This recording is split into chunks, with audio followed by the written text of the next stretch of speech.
जी बेटे, अस्सलामुअलैकुम। सबसे पहले तो बेटा स्टार्ट किया हमने आजकल visit to small planet. Lecture है हमारे पास आज 5वां और लास्ट लेक्चर है बेटे इस हमारे प्ले का। इसको हम यहाँ पर कंक्लूड करने जा रहे हैं, आज हम ख़त्म करने जा रहे हैं। अच्छा, जो आपने 2 लेक्चर्स प्रॉपर लेक्चर्स आपके हुए हैं टेक्स्ट पढ़ते हुए, उसमें आपको डिफरेंट 26 पॉइंट्स पढ़ाए गए। बेटे हर पॉइंट को समझने के क्वेश्चन हो सकता है, वो एमसीक्यू हो सकता है या शॉर्ट क्वेश्चन हो सकते हैं। वो 26 पॉइंट्स आपके पास, और इसके अलावा आपको 6 मेजर करैक्टर्स, जो मेन करैक्टर्स थे वो करवाए गए हैं। वो आपके पास ऑलरेडी वो हो चुके हैं, वो आपके पास होने चाहिए। उसके असाइनमेंट या उसका टेस्ट ओ वट एवर, आपके पास प्रॉपर इन्फॉर्मेशन। अगर उसमें कोई इशू हो या कोई प्रॉब्लम हो तो वो you are always most welcome बेटा, उसको लाजमी पूछें। उसमें कोई डाउट, कोई किसी किस्म की एम्बिग्विटी नहीं रहनी चाहिए। आज के हम जो क्वेश्चंस पढ़ रहे हैं उसमें मोस्टली जो टेक्स्ट के क्वेश्चंस हैं उनको ही हम डील करेंगे, और तकरीबन हमारे जो एडिशनल क्वेश्चंस हैं वो कंप्लीट हो चुके हैं 26 पॉइंट्स के अंदर। उसमें शॉर्ट क्वेश्चन भी सारी बात है, जो टेक्स्ट के क्वेश्चन भी हुए हैं पर उसके अंदर, बट अगेन कुछ इंपॉर्टेंट जो एडिशनल क्वेश्चन हैं वो मैंने एंड पर लिख दिए हैं। अब यहाँ पर आज के इस लेक्चर में हम पढ़ने क्या जा रहे हैं, टेक्स्ट के क्वेश्चंस को, उसमें मेन पॉइंट्स है। अगेन मैंने को प्रॉपर सेंटेंसेस कहीं बना दिए हैं कहीं नहीं बनाए, आपने उनको एडजस्ट करना है। मतलब आपको प्रॉपर इन्फॉर्मेशन दी जाएगी कि how to attempt a short question. उसमें मैंने कुछ आंसर्स लिख दिए हैं आपको, स्पेशली जो पहले इसके 2 पार्ट्स हैं मेरे लेक्चर के, अगर देखें फर्स्ट एंड सेकंड पार्ट, इसमें मैंने क्वेश्चंस के प्रॉपर ऑलमोस्ट आंसर्स लिख दिए हैं। तो आपको थोड़ा बहुत ही उसमें काम करना पड़ेगा। बाकी जो लास्ट पोर्शन है उसमें सिर्फ पॉइंट्स लिखे हैं, उन पॉइंट्स को आपने एडजस्ट करना है प्रॉपर सेंटेंसेस के अंदर। और I am very hopeful about you people कि आप इंशाल्लाह अच्छा करेंगे, बल्कि बहुत अच्छा करेंगे। इसके असाइनमेंट्स वगैरह सबमिट करवा कर आप प्रॉपर अपने आंसर तैयार करते जाएंगे। आते बेटे अब हमारा फर्स्ट टॉपिक चेक करें, जो आज का हमारा फर्स्ट क्वेश्चन है। तो देखिएगा important questions and their answers आज हम स्टडी कर रहे हैं टेक्स्ट अपना कंप्लीट करने के बाद, प्ले सेकंड उसका टेक्स्ट कंप्लीट करने के बाद। फर्स्ट क्वेश्चन है, how does क्रेटन prove his extraordinary powers. मैंने यहाँ क्वेश्चन नंबर 10 को सर्कल किया हुआ है क्योंकि क्वेश्चन नंबर 10 इसके साथ लिंक हो जाएगा। जब हम क्वेश्चन नंबर 10 पढ़ेंगे एक दफ़ा फिर इन पॉइंट्स को रिवाइज भी कर लेंगे। तो क्वेश्चन 1 क्या है, इसको फोकस कीजिएगा बेटे। हाउ डज क्रेटन, कौन है, एलियन है जनाब, प्रूव हिज एक्स्ट्राऑर्डिनरी पावर्स। एक तो आपको अब तक पता चल गया क्रेटन कौन है, और दूसरा क्वेश्चन ये है कि अपनी एक्स्ट्राऑर्डिनरी पावर्स को, एक होती है बेटा पावर्स और एक होती है एक्स्ट्राऑर्डिनरी पावर्स, उनको किस तरह प्रूव करता है। अब ये एक मेजर पॉइंट आपको जब प्ले स्टार्ट करवाया गया था वहाँ बताया गया था कि क्रेटन 1 मैन शो है। क्रेटन उसका माउथ स्पोक है राइटर का, वो इसके ज़रिए से बहुत सी बातों को शो ऑफ करना चाहता है, पॉइंट आउट करना चाहता है। तो यहाँ पर उसकी एक्स्ट्राऑर्डिनरी पावर्स ही पहला और मेजर और मेन टॉपिक हमारा है बेटे। और उसमें पहला पॉइंट तो है हिज अराइवल।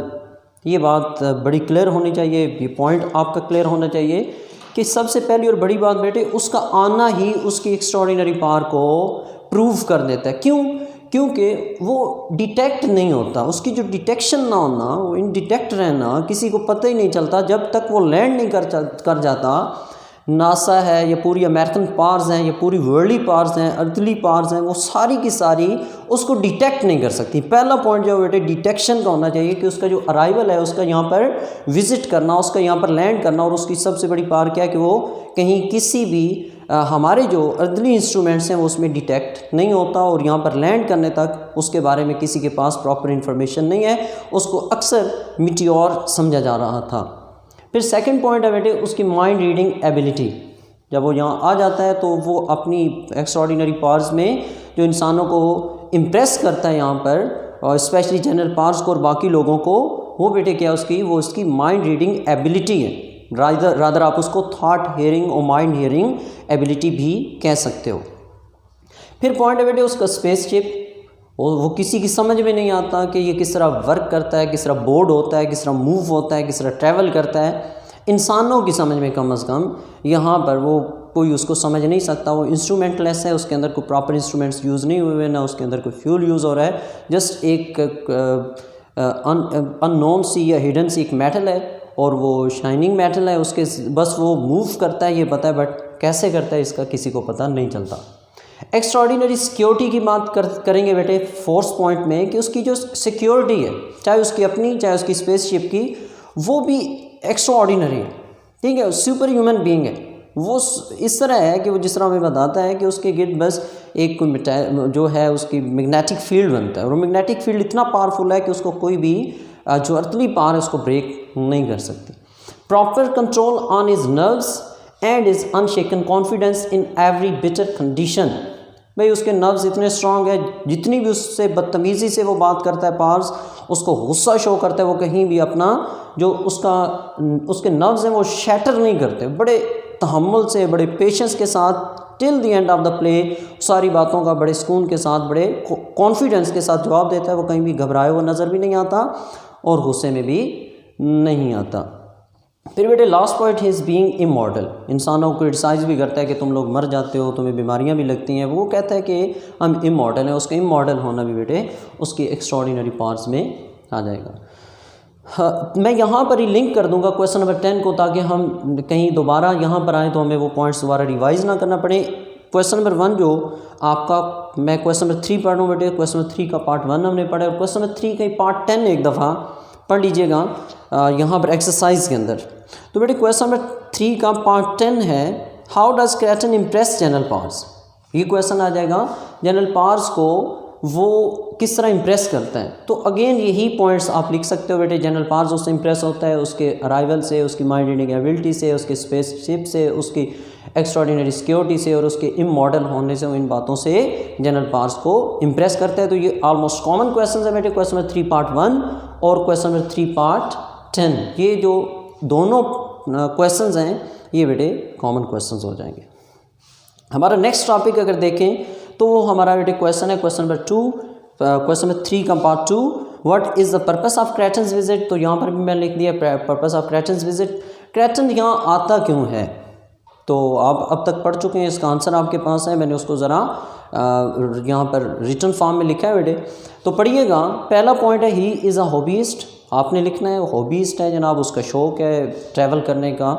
दूसरा, loves to get about, get mean walk, move, travel मतलब लॉफ्री करना उसका शौक़ है। लॉइटर बंदा है, लॉफ्री करता है इस चीज़ को से। इंटरेस्ट क्या है उसका, थर्ड पॉइंट है बेटे, interest in human civilisation and their progress, हमारी सिविलाइजेशन में उसका इंटरेस्ट है और हमारी प्रोग्रेस में। और फोर्स उसका यहाँ पर आने का जो बड़ा पर्पस जो चेंज होता है, जो पहले नहीं था, और वो एक कॉन्ट्रडिक्शन भी है, ऐसा क्यों होता है, वो डिस्कशनेबल है, उस पर काफ़ी डिस्कस किया जा सकता है कि वजह ये हो भी सकती है, वजह उसका एक फ्लॉ हो सकता है, वजह उसकी वो पावर हो सकती है, whatever. But change of plan उसका and the idea to control the whole world, पूरी दुनिया को कंट्रोल करने का उसका प्लान बन जाता है। ये इसका दूसरा मकसद, एक और मकसद जो शुरू में नहीं था और at the end of the play बन जाता है, तो इसको हम लिख सकते हैं। हमारे पास नेक्स्ट क्वेश्चन है बेटे, question number 3, advancement of the Kreton civilisation. Kreton की जो तहजीब है वो हम लोगों से कितनी मुहज़्ज़ब है, कितने वो एडवांस हैं, कितने हमसे वो बेहतर प्रोमोटेड हैं, प्रोग्रेस्ड हैं। यहाँ पर ये क्वेश्चन नंबर 3 है, क्वेश्चन नंबर 3 का पार्ट 3। तो बेटे सबसे पहले वही बातें जो पहले हो चुकी हैं, वही बातें आप देख रहे होंगे कि रिपीट हो रही होंगी, और जो ही क्वेश्चन बोला जाता होगा आपके माइंड में वो आंसर बन जाता होगा कि ये चीज़ें तो इसमें लिखी जा सकती। तो बेटे देखें तो things are almost repeating. Mind reading ability की बात करेंगे बेटे, वे are travelling in machines without instrument, instrumentless machine है, जिस तरह अभी बात हुई पिछले क्वेश्चन में कि वो ऐसी मशीन में सफ़र करता है जिसके अंदर इंस्ट्रूमेंट्स ही यूज़ नहीं होते। No comparison with the earthly civilisation, हम लोग उनका कोई मुकाबला ही नहीं कर सकते, कोई कंपैरिजन नहीं है। There use of monitors and advanced recreators, बात हुई थी टेक्स्ट पढ़ते हुए बेटे। एडवांस्ड रिक्रिएटर्स मतलब कोई LEDs या LCDs टाइप वो कुछ स्क्रीन्स यूज़ करते हैं बाकी सियारों को देखने के लिए, for the communication with other planets. Next point है his view about our civilisation, क्या है, just as a primitive society. एक तो हमें पुराना मुआशरा समझता है, ओल्ड सोसाइटी समझता है, और दूसरा which is in the beginning process of promotion, के हम लोग उसके ख्याल में we are just the beginners. हम जो समझते हैं कि we have got the apex, वो कहते हैं कि ऐसा कुछ भी नहीं है, आप सिर्फ अभी इनिशिएट ले रहे हो, आप सिर्फ अभी स्टार्ट कर रहे हो। क्वेश्चन हमारे पास बेटे question number 4, can the people of the earth compete with those of क्रेटन, क्या हम क्रेटन के लोगों का मुकाबला कर सकते हैं। तो इट इज़ वेरी क्लियर और वेल क्लियर, नो। तो बेटे आंसर होगा no, they can not compete with them in any term of knowledge, ना तालीम के हवाले से, ना साइंस के हवाले से, और बेटे ना ही टेक्नोलॉजी के हवाले से। क्यों, they are also unable, mean हम जो लोग हैं, जो अर्दली पीपल हैं, हम क्या है बेटे, unable to compete them from any other social और मॉरल सेंस। किसी भी मतलब अपनी अगर मोरालिटी की बात करें, सोसाइटी की बात करें, अपने पेशेंस की बात करें, किसी हवाले से भी, ठीक है, इंसानी खूबियों या खामियों के हवाले से, खामियों में हम उनसे बदतर हैं और खूबियों में हम उनसे बहुत पीछे हैं। और क्रेटन्स पीपल आर इमॉर्टल, फिर इस लिहाज से भी वो हमसे बेहतर है कि वो मरते नहीं हैं, while earthly people are not, और हम लोग इमॉर्टल नहीं हैं। इसके अलावा बाकी आपके पास कलेक्टिव इन्फॉर्मेशन इसमें भी आई थी, जिस तरह वो उसको अपनी एक्स्ट्राऑर्डिनरी पास को प्रूव करता है, वो चीज़ें भी आप बेटे इसमें ऐड कर सकते हो। अब फिर क्वेश्चन है हमारे पास, नेक्स्ट क्वेश्चन है 5th question, damages of violence. General question है ये क्वेश्चन, मतलब प्ले में इसका राइटर ने हमें आंसर नहीं किया, बट हमसे एक जनरल उसमें क्वेश्चन पूछ लिया है, क्योंकि वायलेंस ऐसी खूबी है जो इंसानों में नज़र आती है, बट क्रेटन्स के प्लैनेट्स पर ये प्लैनेट पर नज़र नहीं आती। तो क्वेश्चन ये है कि बेटे इसका नुकसान क्या हो सकता है। जनरल से क्वेश्चन, आप इसमें अपना पॉइंट ऑफ व्यू दे सकते हैं, इसमें आप बहुत कुछ लिख सकते हैं, आपके पास एक ओपन फील्ड है इसमें लिखने के लिए। मैंने चंद पॉइंट्स लिखनी है। फॉर एग्जांपल मैंने लिख दिया बेटे ये डिस्टर्ब करता है। डिस्टर्ब किसको? पीस को, प्रोग्रेस को, सिक्योरिटी को, डिसिप्लिन को, एंड क्रिएट्स क्योस क्रिएट करता है बेटे, मतलब ये डिसइंटीग्रेशन या इंतशार जिसको हम कहते हैं वो क्रिएट करे। इसके अलावा मतलब आप लिख सकते हो ये हर लेवल पर, चाहे वो पॉलिटिकल है, सोशल है, रिलीजियस है, इकोनॉमिकल है, हर लेवल जो इंसानी, हर फील्ड जो है, चाहे वो नॉलेज का है, एजुकेशन का है, साइंस का है, वायलेंस अगर आएगा तो यही असल में वो टीच भी करना चाहता है। अगर वायलेंस होगा तो सोसाइटी क्या होगी? डिसइंटीग्रेट हो जाएगी, मुंतशिर हो जाएगी, इंतशार का शिकार हो जाएगी। सोसाइटी कभी प्रमोट या प्रोग्रेस नहीं कर सकती। सोसाइटी को प्रोग्रेस करने के लिए हमें सबसे पहले वायलेंस को या अपने इस लड़ने झगड़ने वाली जो आदत है इसको कंट्रोल करना होगा। अगर हम इसको नहीं कर सकते, we can not be a perfect human being. हाँ, ये आप इसमें और मज़ीद ऐड करेंगे बेटे, मैंने उसके सिर्फ एक आपको आइडिया दिया है। You right your on assignments. फिर हमारे पास नेक्स्ट क्वेश्चन है, क्वेश्चन 6 है बेटे, जो लाइफ इन द ईयर 5000, ये आपका भी क्वेश्चन 3 का पार्ट 6 है कि what type of life do you foresee in the year 5000। Foresee mean predict, कैसी ज़िंदगी देखते हैं। आज मतलब 2020 है ना बेटे, 5000 में मतलब आज से तकरीबन 2500 साल बाद आपकी दुनिया कैसी होगी, आपकी ये अर्थ कैसी होगी या होनी चाहिए। ठीक है, तो कोई उसने आंसर नहीं दिया, तो उसका मतलब है कि बेटे वो हमसे अगेन एक कॉन्जेक्चर डिमांड कर रहे, गेस डिमांड कर रहे हैं। हमारा वो अंदाज़ा जो हम सरमाइज़ कर सकते हैं, ठीक है, वो हम क्या अंदाज़ा लगा सकते हैं। जो बेटे हमारे पास क्रेटन साहब आए हैं उन, क्योंकि वो हमसे बहुत ज़्यादा एडवांस्ड हैं, तो ऑलमोस्ट वो हमसे 5000 ईयर्स मतलब इतना वो हमसे एडवांस्ड हैं, तो हम ये अंदाज़ा लगा सकते हैं कि इतनी एडवांसमेंट हम कर चुके होंगे इतने हज़ार सालों के बाद, राउंड अबाउट 2500 ईयर्स मीन 2500 साल बाद। 2500 साल बाद हमारी ज़िंदगी कैसी हो सकती है? तो बेटे उस वक्त हम कह सकते हैं working of robots and machines ज़्यादा आ जाएंगी, मशीन्स और रोबोट्स ज़्यादा काम कर रहे होंगे। फ्री ऑफ वायलेंस, हम वायलेंस से फ्री हो चुके होंगे, हमने अपनी इस बुराई को कंट्रोल कर लिया होगा। Could be like that of Craton's nowadays. अब जब क्रेटन हमारे पास आता है तो जिस तरह की ज़िंदगी क्रेटन जी रहा है उस तरह की। अब यहाँ से आपके माइंड में पॉइंट क्लियर हो गया होगा कि बाकी बेटे आप क्रेटन की लाइफ स्टाइल को आप यहाँ पर लिख सकते हो। क्रेटन का लाइफ स्टाइल क्या है कि वो लोग उस वक्त हम इस तरह की जो हैं फ्लाइंग सॉसर्स उनके अंदर सफ़र कर सकेंगे, हम लोगों के माइंड को पढ़ सकेंगे, उनकी थाट्स को सुन सकेंगे, और इसके अलावा हमारी मतलब हमें सिक्योरिटी का ज़्यादा प्रॉब्लम नहीं रहेगा, हम बीमारियों को कंट्रोल कर चुके होंगे और इमॉर्टल बन चुके होंगे। ये पॉइंट ऑफ व्यूज़ राइटर के मुताबिक आप फिर बेटे इसमें मज़ीद ऐड कर सकते हो। Make keep on noting them down, keep on making your own notes, keep on making your own assignments. बेटे पॉइंट्स बता रहा हूँ, ये आपने खुद बनाने हैं। We are having next point, next question बेटे मॉरल्स ऑफ क्रेटन। क्रेटन की मोरालिटी पर नोट लिखना है। तो क्रेटन की मोरालिटी पर क्या है, that is again a very simple and plain topic, कोई मुश्किल नहीं है कुछ, मतलब इसमें again as it is used to be said that there is no rocket science. तो क्या है जनाब, मॉरल्स ऑफ क्रेटन में पोलाइट है, खर्टियस COURTEOUS, खर्टियस है खुश इखलाक, पोलाइट के बाद बेटे मतलब सुवेव पर्सन, SUAV सुवेव खुश इखलाक है, शाइस्ता तबीयत रखना।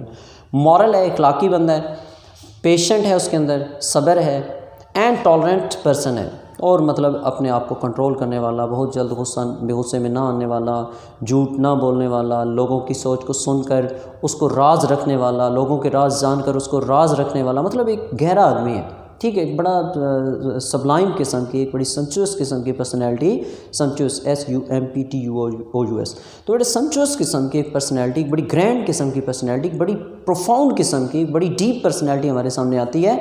और ये सारी चीज़ें जो हैं एक आला इक़दार, आला इखलाक रखने वाला एक आदमी जो हमारे सामने आता है क्रैटन की सेंस में, और ये सारे पॉइंट ऑफ व्यूज़ आप इसकी के लिए लिखेंगे। रोल ऑफ जनरल पार्स क्या है? रोल ऑफ जनरल पार्स बेटे, जनरल पार्स का ऑलमोस्ट करैक्टर ही है, वही आपने उसमें सिक्योरिटी का जिक्र करना है कि वो सिक्योरिटी ऑफ अमेरिका है, इसके अलावा क्या अमेरिकन सिक्योरिटी को रिप्रेजेंट करता है। स्पाई कौन है? क्रैटन, जो एक जासूस की शक्ल में उसके सामने आता है एक एलियन के तौर पर, उसको पकड़ने के लिए और अमेरिका को सिक्योरिटी प्रोवाइड करने के लिए। बाकी जो जनरल पार्स का करैक्टर है बेटे वो अपने रोल ऑफ जनरल पार्स में लिख देना। थीम ऑफ क्रैटन स्टडी, क्रैटन क्या पढ़ता है, क्रैटन की स्टडी कौन सी है, उसका हॉबी क्या है, उसके इंटरेस्ट क्या हैं, वो हमें बता चुका है। तो बेटे सबसे पहली बात ह्यूमन सिविलाइजेशन है, फिर डिफरेंट स्टेजेस एंड हॉबी, यही उसका हॉबी है, ये उनके डिफरेंट स्टेजेस हमारे जो दुनिया के, वो कहते हैं कि आपकी दुनिया को मैं तब से पढ़ रहा हूँ जब आप नहीं थे, हमारा कम्युनिकेशन आपसे तब से है, और हम यहाँ विज़िट करने के लिए भी आते रहते हैं, डिटेक्ट नहीं होते, चले जाते हैं। इस दफ़ा वो कहता है कि मैं ज़रा गलती कर बैठा। तो इस तरह की बातें करके बेटे आप उसकी ह्यूमन सिविलाइजेशन पर जो उसकी थीम्स हैं, जो उसकी स्टडीज़ हैं, उस पर डिफरेंट उसके जो स्टेजेस हैं उनको आप जिक्र कर सकते हो। क्वेश्चन है बेटे, यहाँ पर आपके जो टेक्स्ट के क्वेश्चंस हैं वो कंप्लीट हो जाते हैं। देखें तो ये 9th क्वेश्चन था थीम ऑफ क्रैटन स्टडी, और 10th क्वेश्चन हमने शुरू में यहाँ पर कर लिया था। यहाँ पर आपके टेक्स्ट के क्वेश्चंस कंप्लीट हो जाते हैं। इसके बाद हमारा क्वेश्चन नंबर 4 का थोड़ा सा पार्ट, एक 2 पार्ट्स, बाकी अगर क्वेश्चन 4 में आप देखेंगे तो बेटे 6 करैक्टर्स हैं, 6 के 6 करैक्टर्स आपको करवाए जा चुके हैं। इन 6 करैक्टर्स के अलावा बेटे एक क्वेश्चन 4 में for example 3rd question, describe the arrival of the flying saucer, और क्वेश्चन 4 का पार्ट 2 है, how does the playwright expose inferiority of the present race to that of the future. तो comparison demand कर रहा है, comparison पहले आपको बता भी चुका हूँ। तो कंपैरिजन के बाद arrival of the flying saucer, general point of view about it, कि फ्लाइंग सॉसर जो आता है, वो जो उड़न तश्तरी आता है, फ्लाइंग ऑब्जेक्ट आता है, या उसके साथ बेटे लोगों का जनरल पॉइंट ऑफ व्यू क्या है अमेरिकन का, तो ये क्वेश्चन आपसे पूछा जा सकता है। तो इसमें आपने वही लिखना है जो जनरल पॉइंट ऑफ व्यू था, उसको क्या समझ रहे थे बेटे, METEOR, मीटियोर, उसको समझ रहे थे कि ये कोई जो जनरल पॉइंट है, मतलब जॉन का या किसी और का, जॉन के पॉइंट ऑफ व्यू ये था कि वो ये कहता था कि ये मीटियोर नहीं है बल्कि फ्लाइंग ऑब्जेक्ट, और वो भी तब जब बहुत करीब आ गया था। इसके अलावा जनरल परसेप्शन क्या थी यहाँ पर अमेरिका के अंदर, ये दुनिया में, कि ये कोई मिच्योर है, ये जलता हुआ सियारा है, ये शहाबिया है, और ये जल कर ख़त्म हो जाएगा, ये लैंड नहीं कर रहा बल्कि फॉल कर रहा है। वो सारे पॉइंट्स आपने लिख देने। तो जनरल पर्सपेक्टिव पूछा जा सकता है आपसे, या arrival of the flying saucer, वो सॉसर में आप फिर ये भी लिख सकते हो कि वो रोज़ गार्डन के पास उतरता है और उस पर लोगों के बड़े कॉन्जेक्चर्स थे, और उसके उड़ने के बाद जो थोड़ी बहुत कन्फ्यूजन्स हैं आप उस पर, उसके फ्लाइंग सॉसर के अराइवल या उसके लैंड करने के बारे में आपने नोट लिखना है। और नेक्स्ट एडिशनल क्वेश्चंस में से question, Spelding's wish for Alan's marriage, Alan की मैरिज पर उसका क्या पॉइंट ऑफ व्यू है, तो बेटे वो हम पढ़ चुके हैं प्रॉपर क्वेश्चंस में, जब आपको टेक्स्ट पढ़ाई गई थी तो उसमें आपको बता दिया गया था कि वो मटेरियलिस्टिक पॉइंट ऑफ व्यू है। उसका जो पॉइंट ऑफ व्यू है, विश उसकी क्या है, अपनी बेटी के लिए वो समझता है कि उसको एक मटेरियलिस्टिक थॉट रखनी चाहिए, उसको मोहब्बत से ज़्यादा पैसे को या जो स्टैंडर्ड है या जो स्टेटस है उसको तरजीह देनी चाहिए। तो मटेरियलिस्टिक पॉइंट ऑफ व्यू उसको कहा जाता होता है। इवन आप उसमें उसका फिर आगे एलन का अपना पॉइंट ऑफ व्यू या एलन की मदर का पॉइंट ऑफ व्यू दे सकते हैं कि उसका पॉइंट ऑफ व्यू क्या है, वो इस चीज़ को पसंद नहीं करती, वो मटेरियलिस्टिक नहीं है बल्कि वो लव को और मोहब्बत को और इंसानों के दरमियान इस अफेक्शन को तरजीह देती है।